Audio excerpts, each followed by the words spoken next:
to Watch is an intimate look into the lives of prominent and influential women leaders from around the world and the challenges they faced on their journey. It's the real story behind her title.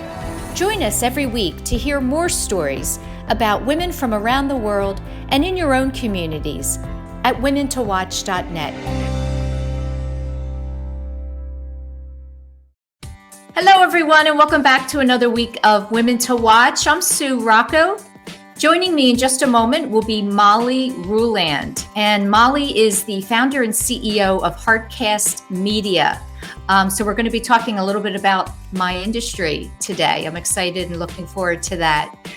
Stay tuned during our breaks where you'll hear from our sponsors. And please subscribe to our YouTube channel where you can find the show each and every week at W2W Media. That's the letter W, the number 2, the letter W, Media. Hi, Molly. Thanks so much. Just so our viewers know, you're joining us from Costa Rica. That's right. From Lake Arenal area, right on the lake next to the volcano. Oh my gosh. It looks beautiful. Looks like you're having a great day. It is a beautiful day today for sure. Remind me where you grew up. I grew up in Falls Church, Virginia, just outside of Washington, D.C. Okay. And can you talk a little bit about the community there and a little bit about your upbringing? Well, I grew up in a very Irish household. So, honoring a lot of the traditional Irish cultural things. So I was an Irish dancer. I grew up with the Michael Flatley, the Lord of the Dance. And oh my God, I love him. I know, competed professionally, and I danced at the White House for Ronald Reagan a few times as a kid, really, oh my God. The St. Patrick's Day Parade. I played the tin whistle, the concertina, all skills that haven't really served me in my adult life, I have to be honest, but makes for some great stories. Like I grew up with the Chieftains in my living room on, certain weekends and things like that. Oh my God. A lot of music, a lot of good times, a lot of whiskey. Not for me, of course. I was too young. Michael Flatley, I just had a flashback of my daughter being obsessed with that video when it came out and dancing for months and months to the show. Well, it's so funny because when that all came out, the woman who's in the Lord of the Dance with him was like my sister's like arch nemesis. Like it was always her. So it's very personal for like our family when it came out. It was very different, than probably the rest of the world. But until then, very few people even knew what Irish dancing was, Right. That whole phenomenon, I think, kind of faded away. I'm not sure. It was unbelievably, riveting to watch. But I guess it's a little monotonous after a while. Yeah, exactly.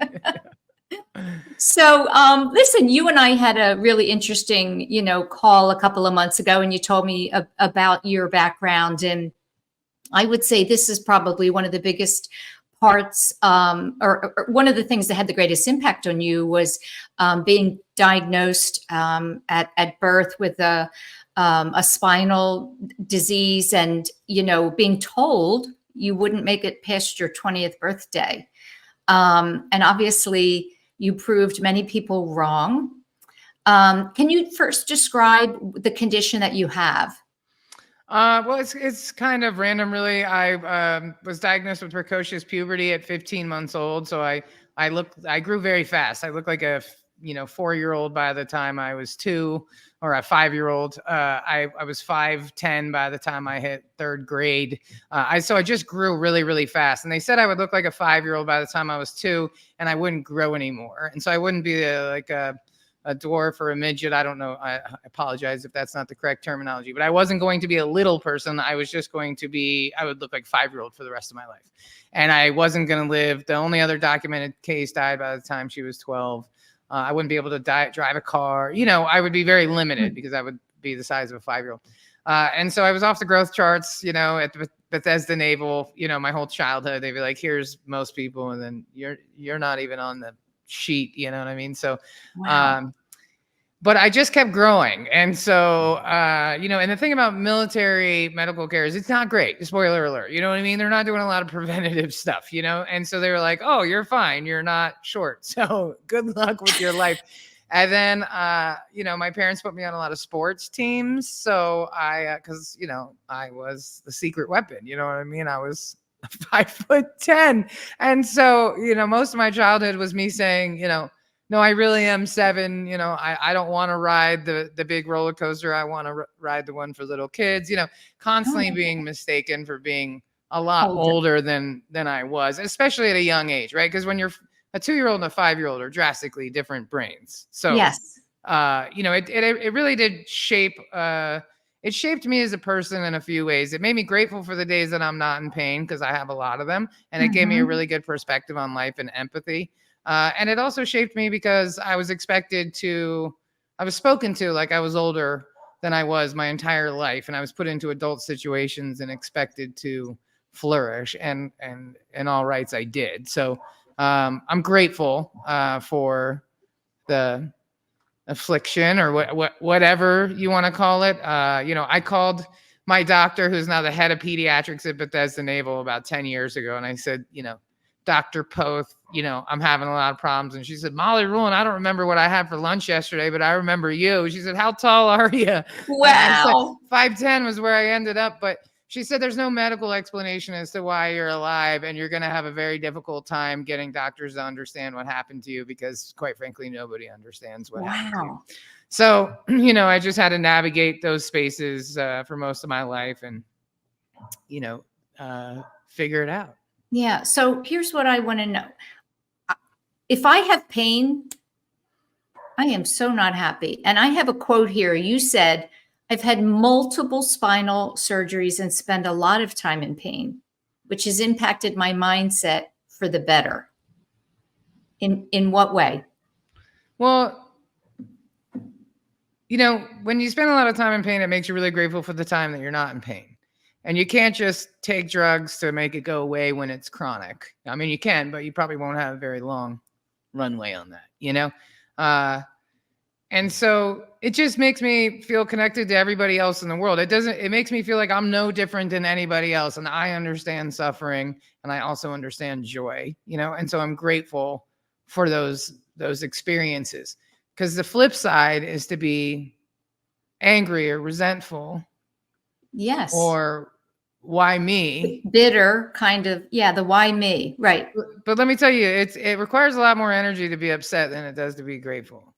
And that's a one-way street that doesn't have a very good ending, And so I made the choice a long time ago to be grateful, because it has changed my life in the better. It's made a lot of things harder, Yeah. I left home at 17. So, went through that mostly alone, figuring it out. And it made me a stronger, better person. Would it be nice to have a different life with no pain? Sure. But I can't spend any time thinking about that, because that's not the hand that I was dealt. And I believe that I'm here for a reason. Whatever lesson I'm learning through all this pain is the one that I'm intended to learn. And so I don't feel sorry for myself, Now, Did catch you me on day 4 of debilitating Yeah. pain. I might sound a little bit more, a little less grateful, right? But in general, that's really how I. Did you make a choice? Do you remember a time? Yeah, just deciding. How old were you? It was, well, it's kind of a heavy story. I had, I broke my neck bartending in 2016, and I had a neck surgery, and almost exactly a year later, I got rear-ended in a car that was going so fast that I was sitting at a light, and I hit the car in front of me, and the car in front of it, and the car in front of it. And then she panicked and hit the gas and hit me again. And I hit the car in front of me and the car in front of it.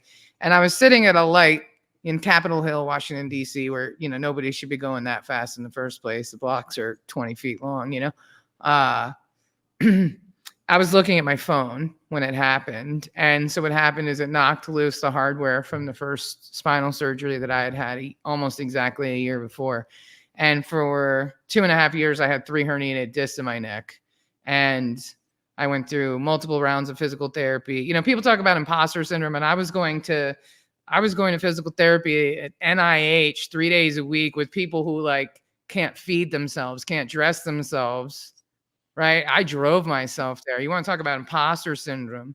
You want to talk about, not feeling deserving of something, to me, that was it. And so, there was a period where I just woke up every morning disappointed to still be alive. But then because I wasn't getting the answers, my doctor was treating me like a drug addict, even though I hadn't gotten a prescription filled from him in over a year. But it's just this default mechanism of the healthcare industry. And I went and got an MRI on my own accord, and I took it to 3 spinal surgeons, and they were all like, please sit down. We need to operate on you immediately. Are you okay? And so Wow. that should have happened 2.5 years earlier. And so after that, when I was relieved of all that pain, because I really started to think I was going crazy, because the doctor's telling me there's nothing wrong with me. And I'm like, that doesn't feel possible. There's something Right. wrong with me. And I had 2.5, 3 herniated discs in my neck. Wow. He's telling me there's nothing wrong with me, right? So it was some validation, and then I got the help I needed. And then coming out of that, it's like, okay, well, you just spent the last 2.5 years praying for cancer, because I just couldn't do it anymore. And I didn't want to hurt myself because I knew the impact it would have on people, but I had nothing left in me, right? And I got the help I needed, and I made that decision. Like, I'm here, so I'm going to make the best of it. And I'm not going to allow that pain to beat me. I'm going to use it as a tool to feel grateful for what I do have, Wow. Wow. Yeah, that's it's remarkable, really, because most people who are physically in pain, it becomes, a cycle. But so I wonder about you and how you were growing up with this and what allowed you to become courageous in that way. Because I think it's courageous to decide that in spite of something really horrific, that you're going to take the high road. You're just going to.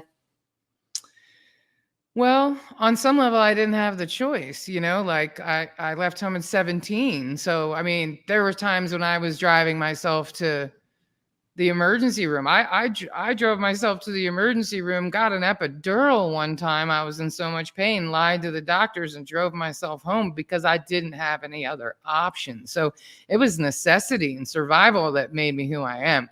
It's not necessarily, it's like sandpaper, you know what I mean? It wasn't a smooth ride, but I've seen the alternative, and that's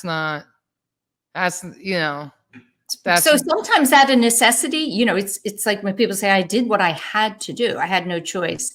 And then that can evolve into a mental toughness, I'll say, tell me when you were growing up outside of dealing with that, if someone said, what do you want to be when you grow up, Molly? What would you have said?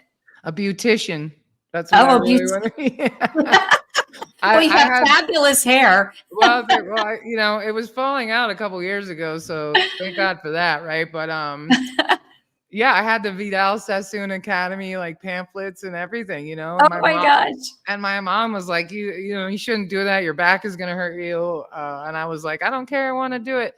But my mom didn't tell me. I didn't know about any of those things that were wrong with me when I was growing up. I just knew that we spent a lot of time at the hospital.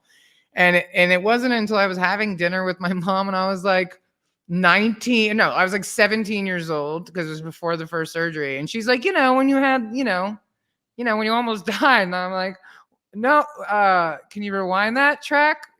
Top selector. Wow, it was just part of life for you. Yeah, it was like, when you're a kid, you don't know that other families aren't as dysfunctional as yours, or, you just know what you know. And she's like, and I'm like, no, I don't. Wow. I would remember. And so I had to kind of like figure a lot of that out on my own. You know what I mean? But I do remember always being treated like I was older. I do remember being questioned about kids 9 and under eat free. And they're like, she's 17. And I'm like, I'm 4. You know what I mean? Like, I promise I'm not as old as you think I am. And then, I mean, it's funny the things that like stand out. No, it is funny, but that's being different is one of the hardest things for a kid. You want to For just blend sure. in and be like everyone else. And I wasn't. I was like 3 feet taller than everyone Right. until like sixth grade. And then, then there was some kid who got like puberty early. And then it was like me and him at the back of the line. You know what I mean? Like, whoop. But, and then everybody caught up and it was very normal. I wasn't like, I felt like Andre the Giant sometimes, but Did you have pain, this pain that you experienced today, then in the yeah, beginning? I did actually. I remember the very first time I had sciatic nerve pain. I was in fourth grade, and of course, I was completely dismissed because what fourth grader has sciatic pain? You know what I Yeah. mean? Yeah. And I remember doing the presidentials, the fitness awards in school, and you have to do a sit and reach where you sit on the ground, you put your legs in a V, and you reach past your feet. Oh, yeah. And I Yeah. couldn't even sit that way because my sciatic nerve was on fire, and they just accused me of being fat and lazy. Oh my gosh. Yeah, it was the 80s. It was a different time. They were just mean as hell back then for no reason. Nobody cared how you felt, Molly. Yeah, Nobody they're was like, saying, how were you feeling? Yeah, there I'm like, wasn't I'm any of in that. pain. And they're like, yeah. Yeah. What? Anyway, So tell me, you left home at 17. That's really young. It is. You're not an adult yet. Talk to me a little bit about that time and how you managed financially. What did you do? well, I was such a little dumb kid, but I was smart enough to know better. So when I was in high school, I went to the Arlington Career Center, and I took 500 classroom hours of early childhood education 1 and 2, and I had 500 hours with special needs kids. So when I graduated high school, I was certified to be a preschool teacher. So what happened is I went to college, got there, my roommate didn't show up. I was painfully shy. I was not the person I am now by any stretch of the imagination. And I basically didn't go to any classes. I didn't do anything, and I failed out by like the third weekend. And so I felt really, really bad, and I didn't want my parents to pay for any more stuff. And so 3 weeks before the next check was due on December 3rd, I took a one-way train to Boston, Massachusetts, where they proceeded to have the worst winter in 100 years. I like easily could have died. It was crazy. Oh my gosh. And so I got a phone book from Boston somehow, and I found a nanny agency. But for the grace of God, as they say, she had ran a business out of her home in like Nantucket or like Martha's Vineyard. So I get to Boston. My family doesn't know where I am. I'm wearing 3 winter jackets. I got a suitcase, and I got like $120, right? This is before cell phones, pagers, all that. It's 1993. And so I unfold my yellow pages, ripped out page, and I call the lady, and she says, Molly Ruland, what happened to you? I said, what do you mean what happened to me? I'm standing on the platform at the T, in Boston. And, I'm this kid from Falls Church, the city looks like it's looming over me, it's cold as hell, And she says, okay, well, put your suitcase in the thing and take the T and did it. So I end up at her house. They got a BMW and a Mercedes and, in the driveway, and she's like, okay, are you a runaway? Like, what's really going on? Are the police going to come knocking on my door? That's really, I can tell you've been crying. And I'm like, I'm 18 in like 7 minutes. I'm not a runaway, but like, here's the deal. She's like, okay, I'm going to find you a job in the next week. And in the meantime, you can stay here, but you're going to like be a participating member of the house. But when I find you a job, you have to call your mom and tell her before you can accept it. And I was like, okay, fair enough, Oh my gosh. That was the first. So that's the first job you as the nanny with this couple. And why didn't you call your parents? Why didn't you call mom and dad and tell them you were moving to Boston? I felt really guilty because, I was the youngest of 4, and they put all this pressure on me. You're going to be the one, right, to not screw this up. You're going to be the one out of the 4 of you that, because my one brother went to the military, whatever. I'm not going to bore you with the details, but it was an insane amount of pressure. And they just didn't really know who I was. You know what I mean? It was kind of, wasn't the best marriage to begin with. It had been kind of over for a long time. I'm the youngest of 4. Mind you, I look and act a lot older than I am. So they just assume I'm self-sufficient. And they were like, you got this. And I kept trying to tell them that I didn't actually have it, but they weren't really trying to hear that. And so it was out of sheer guilt that I left, because I was like, I just wasted a semester's worth of George Mason University's money, tuition of your money, and didn't want to do that again. But and thank God I wasn't like human traffic. I mean, that story could have ended. I mean, badly. Yeah. Going out on your own at that age. Yeah. No one knew where I was except for my dumb friends in the dorm rooms. You know what I mean? My gosh. I mean, now as an adult, I'm like, good Lord. But Oh my gosh. it made me who I was in a lot of ways. You know what I mean? And then I just never went back because it just wasn't appropriate. And it's just not really how my family is, Okay. Listen, we're going to go into our first break, and I want to hear a little bit more of this story, but I do want to talk about your company and your goals and why I think you're such a great inspiration for women. Okay. Stay with us, and we'll be back with Molly Ruland, the founder and CEO of Heartcast Media. We'll be right back.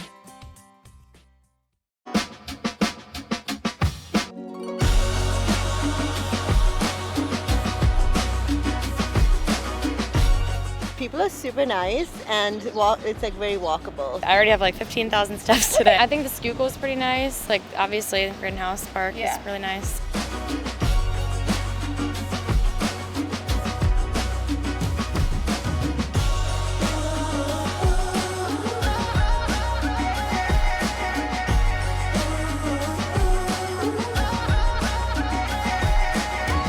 Philly has some of the best food ever. Definitely Badia. How could you not? I went to a Lotta recently. Fantastic. Philadelphia has always been a great scene for food. We've always had great Italian food. There's great Mexican food. If you go to West Philly, there's a ton of like Indian and Ethiopian. There's all kinds.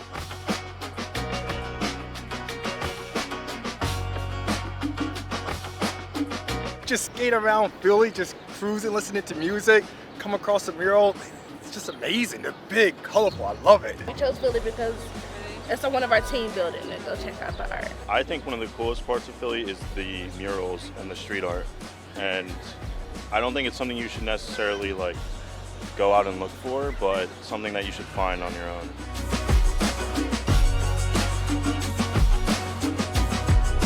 You getting on the damn train, everybody's got their jersey on Sundays and whatnot. Like, I love it. The Phillies were in the World Series. The soccer team was in their championship. And the Eagles, you know what I'm saying, could have won a Super Bowl.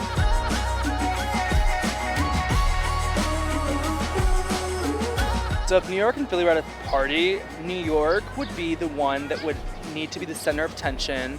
And they're going to make sure that everybody's taking shots with them.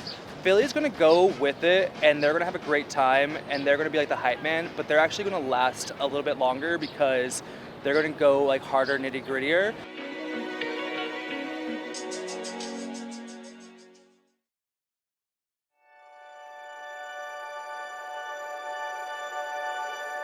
We are CHOP, and we can't wait to show you around. We're the nation's first children's hospital. Now, a care network with more than 50 locations that continues to expand. 3 state-of-the-art research buildings with 1.5 million square feet of space. We have grown from 12 beds 165 years ago to nearly 600 beds and one of the best children's hospitals in the world. We have a level 1 trauma center, 11 floors of patient units, more than 20 operating rooms, first of its kind delivery unit for babies with birth defects, a separate cardiac operative and catheterization suite, and places to learn, like our internationally recognized simulation center. We have trained generations of leaders in the field of pediatrics. We are world leaders in medicine, surgery, and science. One of the top recipients in NIH funding for pediatric research.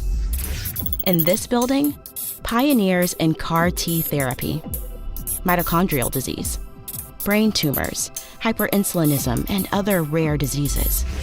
Here, groundbreaking work in fetal surgery, genetics and genomics, and neurology. In our newest building, leaders in social determinants of health, clinical informatics and epidemiology, autism, trauma and injury prevention. Our patients come from every state and 115 countries.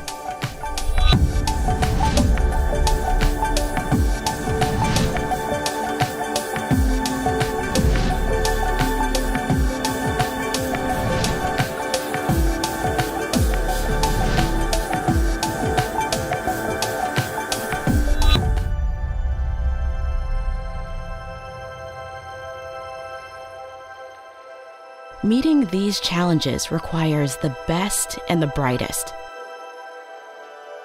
We are passionate about pediatrics. We are motivated to make a difference in the world and in our community. We are a team. We are CHOP.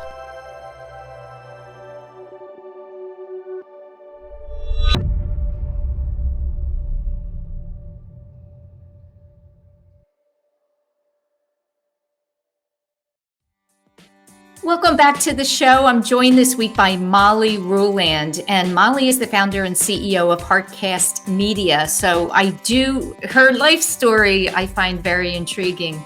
But of course, I do want to learn a little bit more how you came to start your own company, become an entrepreneur, which is always risky. And I thought maybe we'd start with, this is a little bit jumping ahead, but during the pandemic, I think you made a pivot. And I wonder if you can talk about that time and what you decided to do. Yeah, absolutely. Well, I've owned a multimedia company for 23 years. And so in 2018, I closed one down and formed Heartcast Media. And at the end of 2018, and so 2019, we were starting to ramp up our business. And then, 2020 hit. We had a beautiful studio in DuPont Circle in DC. We were doing really great stuff, really great stuff. Things were ramping up. And then bam, the great Panini lands, and so I had a very brick and mortar business. And so I had to make the decision, on what I was going to do. And my lease was up for renewal in May. And so I made the decision in April of 2020. I said, I'm not going to keep paying this commercial lease, because the first thing they did was stop cleaning the building, but they insisted that we were still allowed to use it. And I'm like, yeah. It's like, the Black Plague right now. Mind you, this is March 2020, where everybody's like, wearing spacesuits to Costco. I'm like, I am not coming into a building that's not being cleaned, nor am I paying rent for that. You know what I mean? Right. Commercial Washington, D.C. rent, right? Right. And so I closed my lease in May, and everybody thought I was crazy. Everybody's like, you're closing the company? I'm like, no. I'm eliminating my liabilities and my output, because this is not going to be over in a couple weeks. I don't know when it's going to be over, but I've watched Call the Midwife enough to know that this is not going to be over in a couple of weeks. Okay. Shout out to PBS for most of my education. So I knew it was not going to work out. And so I closed the lease, and we took a month off, and we just recalibrated, because we sell podcasting as a business development tool. And so it's a very different method than a lot of people. And so our clients still needed to do business development. They still needed that avenue. If anything, they needed it even more, because now they can't go to conferences. They can't go to networking things, the attorneys, a lot of people. It was like all that, new client business resources just dried up. And so having a podcast made a lot of sense. So I just said, I'm going to go fully remote, and I'm going to do it better than everybody else. So I learned the settings on the Zoom backend before everybody else. I was recording on separate channels, but, I took my audio and video engineering, and production brain and applied it to get the best possible results. So I was, an early adopter to Riverside, the other end-to-end really just went all in on that, and grew the business 200% in 2020. Did you do that? Did you do all that technical engineering stuff on your own, or it was easy for you to learn? No, it was not. But it was, I firmly believe that you can't hire somebody to do a job that you don't know how to do yourself. Now, I can edit audio, I can edit video, I can do graphic design. Do I do it super well? No, but I know it well enough to know how long things should take, what the process is, how things could be improved, so that I can tell my expert staff how to use their skills to accomplish what I want, because I actually understand how things work. It's kind of like how UPS, they make the C-suite guys drive the truck for a week, like every couple years. So when they say things like, well, when I drove a truck, we just did this. Yeah, well, when you drove a truck, it was 20 years ago, Bob. You know what I mean? Like, so to make sure they never get out of touch with what's really happening. Yeah. And I think that's important. So I'm not, It's an like expert in Undercover it. Boss, the show Undercover Boss. Exactly. And so for me to know how I wanted things to look and work and how much time, it was really instrumental. But then I very quickly, as soon as I started landing contracts, I was hiring, an audio engineer first and then a video editor. Those are the first two hires I made at Heartcast Media. And then I did everything else because there just wasn't enough money to hire anybody, in the beginning. So, since the pandemic, we're fully remote. Our clients are all over the world now. It's really exciting, honestly. And we're still, so I made the decision to move to Costa Rica 2 years ago, almost to the day, because I was living just outside the city of DC and paying so much money to live there and doing everything remotely. And I thought to myself, what the hell am I doing? Why am I not living someplace where I can see the ocean or I can be barefoot more often? Yeah. And so I was like, well, I'm just going to go to Costa Rica now, get my clients used to the idea that I'm not in the same country as them anymore. And also, more importantly, make sure that it was something that I really wanted to do, because I think a lot of people build up this idea of this like utopian retirement or, when I get to Costa Rica, then my problems will go away. No, they won't. They get worse because it's very quiet. So all you can do is think about your problem. So, I figured, let me make sure it's a place I want to actually be, because most people don't last more than 2 years. How did you pick? So out of all the places in the whole wide world, Costa Rica, why? Well, I like their politics. It's a beautiful place. They're very kind people, good people. And when I came here to visit, all my pain went away. Really? And so, like for me, if I get really cold, it's like legitimately painful. You know what I mean? Yeah, yeah. It's exhausting. I You know do what know I mean? people who have moved to southern climates, warm climates, for different autoimmune issues, which is interesting.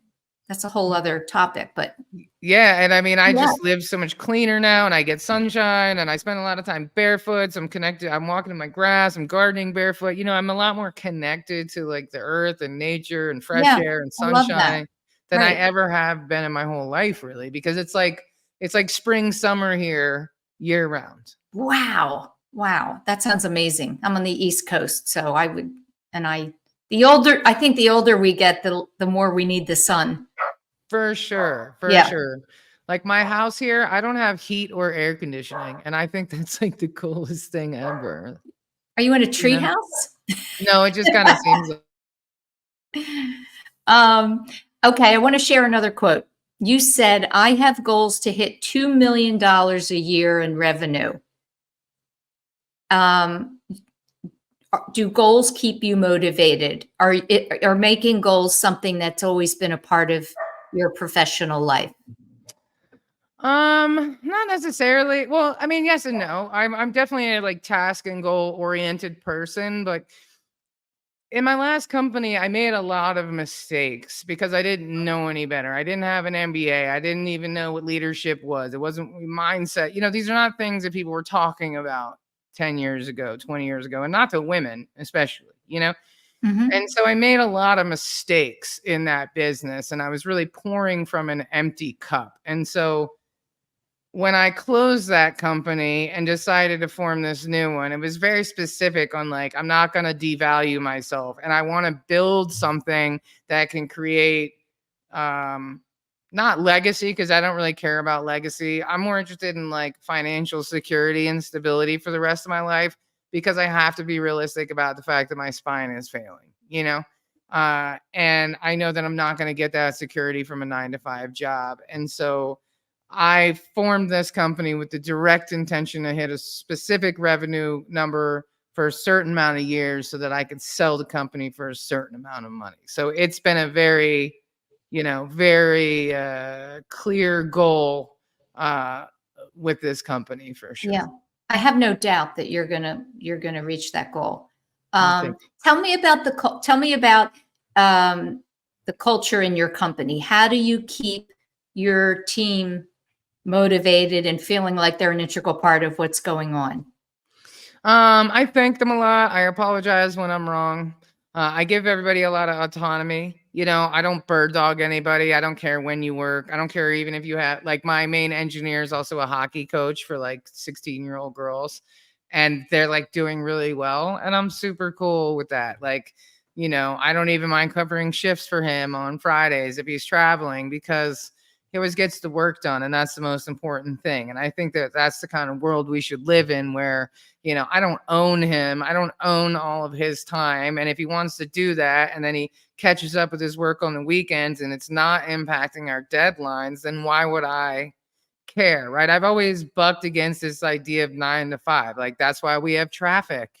Like, what man decided that everybody was going to go to work at the same time? First of all, whatever time that is, you know what I mean? Like, it just, Yeah, who made that rule? I'm always asking that question. So who made the rule that we have to do this way? And why does everyone coalesce? Why does everyone say, okay, we're going to do it this way?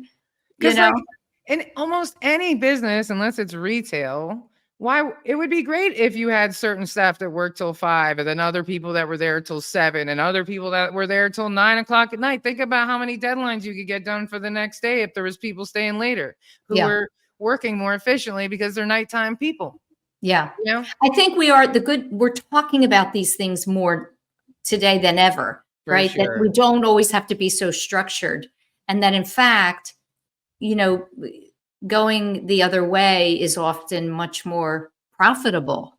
You said something about not having an MBA, and I would argue, that you don't really have to have an MBA to be a good leader. A leader is the one that is encouraging the people that work with them to grow and expand, so that everything you're doing collectively becomes better. Yeah, I mean, I think a lot of stuff is kind of overrated when it comes to MBAs and education and different degrees, depending. But I knew that I was lacking a lot of information that I didn't have. And when I actually formed Heartcast Media, I formed it with a business partner, and she lasted like 3 weeks or 6 weeks and then was like, I'm out. She didn't, people think being a part of a startup is cool until you're like, oh, that means that you have no life and you work 70 hours a week now. Like, there's nothing sexy or fun about being the founder of a startup, especially if you didn't get a whole bunch of dollars with that title, right? Which most people scary. have not, But she, like, respectfully, gracefully bowed out. But then there I was. She was the one with the project PPM or whatever the hell it is, and the MBA, and she was the one with all that, and I was the one with the intellectual property, the relationships, and the equipment. And when she left, I recognized there was a huge gap there, and so I became a student of business development, personal development, and leadership. So I've read 150 books now in the last 5 years. I've slowed down now. I tend to reread the books that I find very impactful. If I ask you, I actually don't like this question, what's your favorite book? But is there one that you read that you were like, wow, really changed? And I read it every year. The 21 Irrefutable Laws of Leadership by John C. Maxwell. There you go. Okay. Hands down. What was the one thing you read and it woke you up? You thought, oh my God, yes. It's every year it's something different. Usually it's a lot of, ooh, I'm getting that wrong. Like, ooh, I could have done better here. It's a report card for myself. It's a good reminder, of those 21 laws. How am I hitting? And it changes every year, right? Because I change every year. Yeah. We're growing. Yeah, you're growing, always learning, right? If that's the point. Yeah. So, and then, the one-page marketing plan is a good one. And then $100 Million Offers by Alex Hormozi is a great book for understanding how to price your offers and not devalue yourself, and to actually make money without a lot of bro talk and hype and all that. He's like he looks like a bro. He's like a weightlifter guy, but when you listen to him speak, it's like, oh, this guy's speaking from experience and not to sell you a course. Yeah. He doesn't have anything for sale at all. Yeah, I love that. Yeah. So their deal is get to $3 million a year in revenue, and then they'll consider to invest in your company and help you get to $10 million a year or more. So they give you all these resources to help you make more money in hopes that you get to 3 million and call them up. It's pretty smart. But he's not doing retreats. He's not doing webinars, masterminds, courses, none of that. He's not trying to sell you anything. So I respect that. So if anybody's looking for some good stuff, he's a good one. Yeah, I love that. Tell me, I read something about the next 100. Yeah. Tell me about that.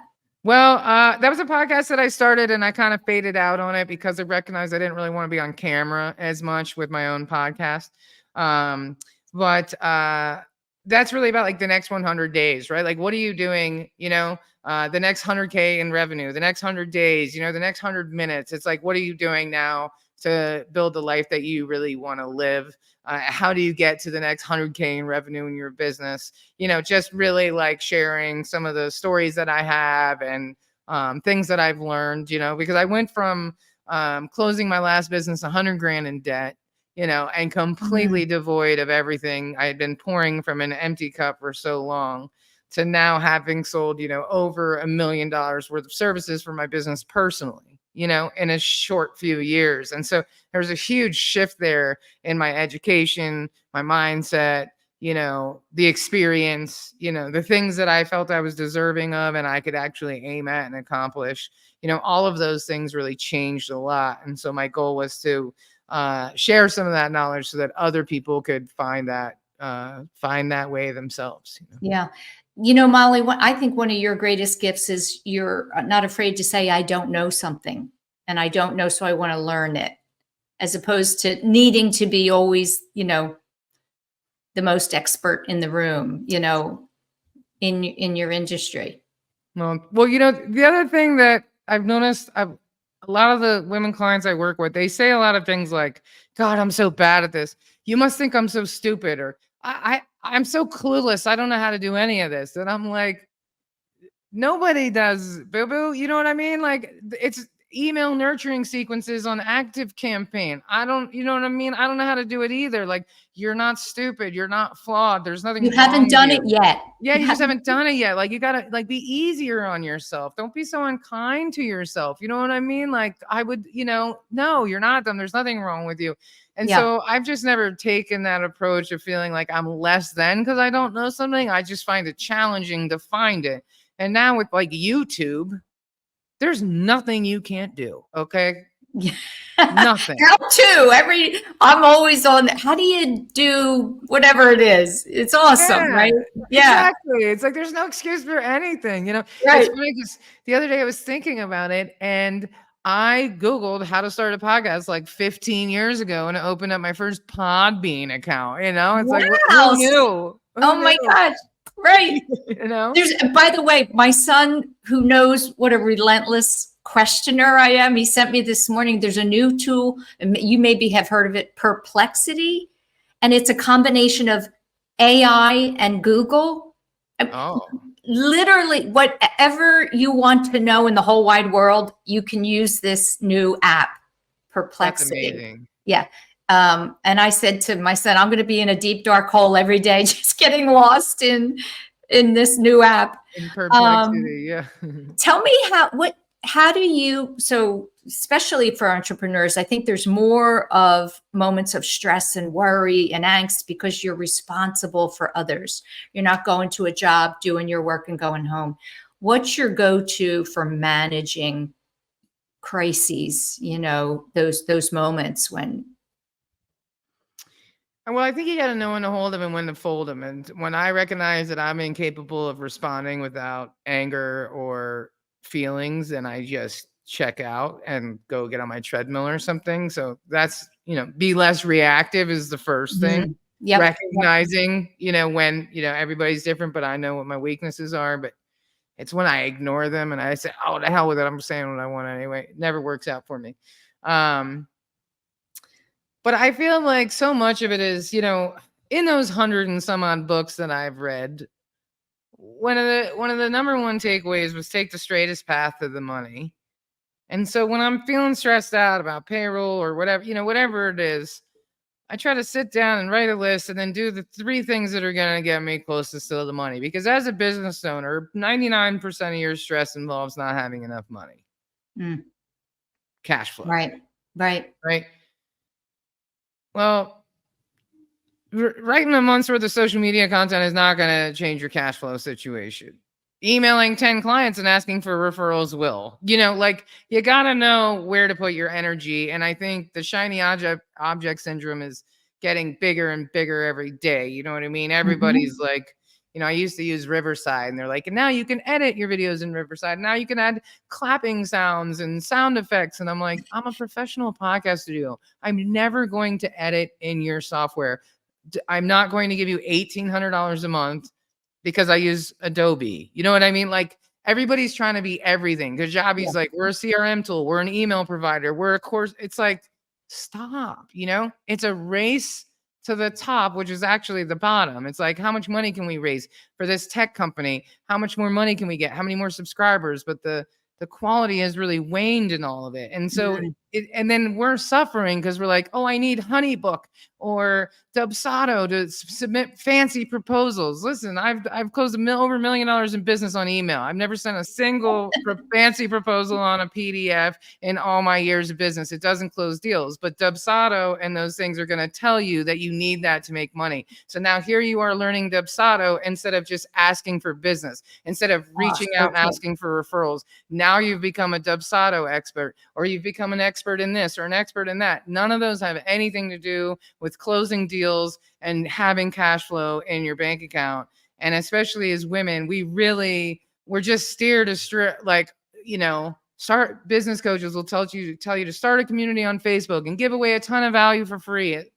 What does that have to do with closing deals? Nothing. Yeah, nothing. It's manipulative too, because you say you're building a community, but you're just priming people to sell to them later. Just sell to them up front. Save yourself a year. Ask for what you want. Ask for what you want. Yeah, Don't be a liar. You know what I mean? Yeah.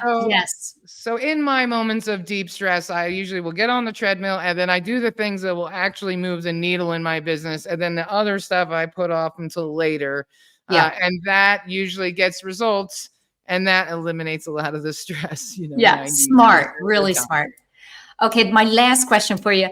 I want to give you an opportunity because I know that there are people listening and watching that are either thinking about starting their own businesses, already have them. So explain I don't want you don't have to explain everything that you do, but explain what your service is and why it matters for them, why it's important. Absolutely. Well, we produce branded podcasts as a business development tool. And so there's a couple different ways that you can have a podcast. You can have an interview podcast and interview people you want to do business with, or you can have a solo podcast where you're doing short episodes focused on your industry. And that's like thought leadership and shorter episodes, right? That's great for nurturing campaigns, for creating social media assets, for creating SEO content. The interview side is great for creating relationships with potential clients, and also the SEO content and the social media content. So a lot of people teach podcasting or sell podcasting as the social media aspect and the audience growth, right?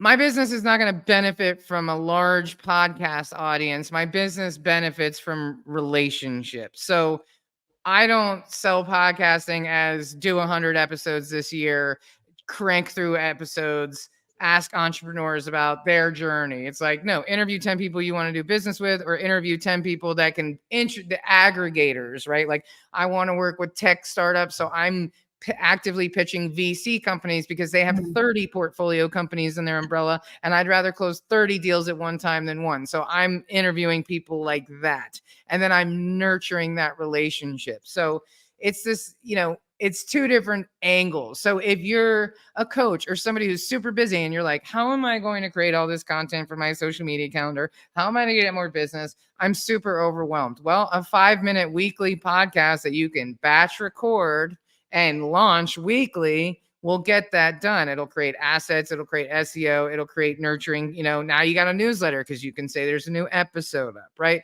So it's very effective in that manner, or the interview style, depending on what your business needs are. But it's the 3 waves. It's the relationship, the SEO, and the social proof, But the big one is the relationship, because downloads don't close deals, relationships do. Mhm. And so a lot of people are so focused on, well, how do I want to get people to subscribe to my podcast? Well, if yours is a different situation. You're a media company, your mission is completely different than like a tech startup founder. He's not going for downloads and reps and visibility. He needs to like do a brand video and a success story video, and he needs to interview some people to get in their pocket, and he needs to have podcast appearances on his investor deck. Like, they have boxes to check. They're not going for the long haul, and and so Yeah. a lot of the language out there is actually aimed at someone like you, but that's not relevant for a business coach or a tech startup or an attorney. They're not going to use the podcast in the same way, so it shouldn't be Yep. delivered in the same way, strategized in the same way, right? So Yes. our method is we're full service, white label shop. We will do everything, or white glove shop. We will do everything for you. All you do is show up and record. We release it. We put it on the platforms for you. We help you strategize, and we really help you amplify to create, strategic relationships and drive revenue. And that's the marker of our success, not how many downloads you have. So, which a lot of people find so much easier to maintain, because they're like, wait Yes. a minute, I could do 10 episodes in Q1 and be good and have content for the year. Yeah, actually you could. And I think a lot of entrepreneurs find that a lot more appealing than like aiming the phone at themselves or getting on camera for the thought leadership stuff. It feels very inauthentic, but if you can Yes. just clip yourself talking on your own podcast, you're going to get better content because it's Yeah. it's organic, it's authentic, it's Exactly. natural, Yeah. And it So- relieves the fear. I mean, I think a lot of people, depending on age as well, I would say, they don't understand podcasting. They hear it and they don't understand the value if you're strategic with it, and exactly how you just described the different ways it should be used. Otherwise, you don't jump into it and use it because, it's popular. And it's a lot of work, as you know. A lot of work. It's a lot of work. It's expensive. And so if you're not really clear, right? And if you do, and I'll give your listeners the secret sauce, if you do an introduction that shows that you actually care, right? Like I did a podcast interview with a guy 5 years ago. I was genuinely interested about him. And so I researched him. He does work with elderly and foster kids. I mean, the guy is like literally one of the best humans I've ever met in my life. So I was genuinely curious about him. I did this minute-long intro. Mr. Aiken was Sonny the Clown, his school mascot, and Sackett Harbor, New York. He was like, "How did you?" And I was like, "I Googled you. It really wasn't that hard." We had an amazing conversation about him and the work he was doing and everything else. 5 years later, he sent me over $100,000 worth of business. You know why? Because he likes me. Because we connected, we bonded, because I actually care. Just like you. You're asking me questions because you actually care, And that relationship has been so lucrative. And it wasn't manipulative at all. But look what happened. It was real. It was real. And if more people took their podcasts as seriously as that, and not just, reading a LinkedIn interview and, not even taking it seriously, not following up with the people. Same thing with podcast guesting. People that come on the podcast and don't share the content, don't take it seriously. It's like, what are you even doing here? You know what I mean? Yeah, What are you really even doing here? So I think people don't understand how insanely valuable 10 of those interviews can be when you show up like it's a job interview or the first date with the love of your life and you want to be the best you can. Because when you follow up 2 days later, that person is going to say, "Absolutely, Molly, what do you need?" When I say, "Hey, Tom, will you make an introduction? Hey, Tom, can I get a meeting? Hey, Tom, would you donate to my nonprofit?" Of course he's going to say yes. Right. Because he likes you, and that's really how business works. That's how life works, right? That's exactly right. That's exactly right. And that, my friend, is why you're so successful. So I really appreciate your taking time from your beautiful Costa Rica home with the dogs. And we're going to be following and sharing all the good work you're doing. Well, thank you. It's been an honor. I loved meeting you, and I'm glad we got to connect. And I love seeing your team growing. You're getting all the support you deserve, so I'm very happy for you. Thank you. Thanks, Molly. Absolutely. Stay with us for another segment from our watch team, and I'll be back to close out the show. From Philadelphia to the Lehigh Valley and everywhere in between. For 150 years, Penn Community Bank has been a part of your neighborhood. Helping businesses start, supporting families as they grow, and staying connected to the people and places that make this region special. It's who we are and where we're from. Penn Community Bank. Here we are, and here we grow.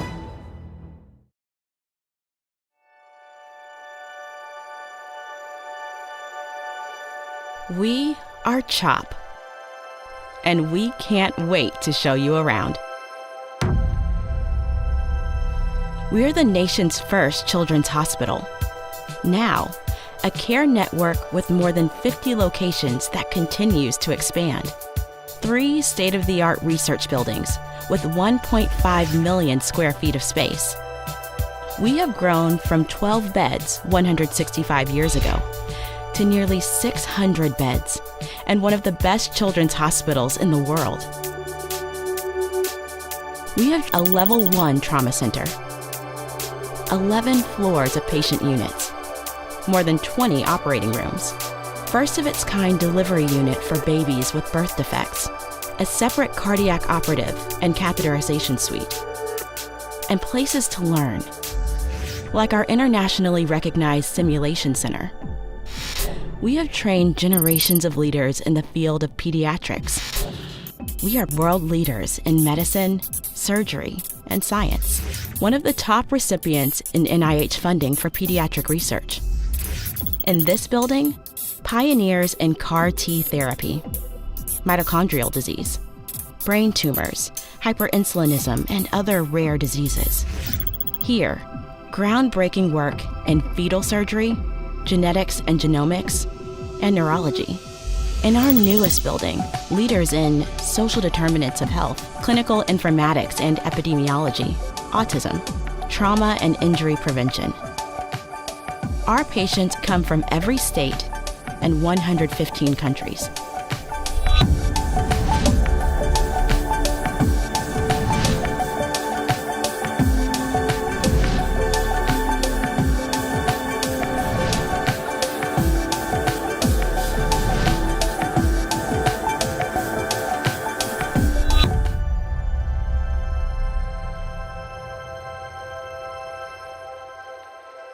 Meeting these challenges requires the best and the brightest. We are passionate about pediatrics. We are motivated to make a difference in the world and in our community. We are a team. We are CHOP.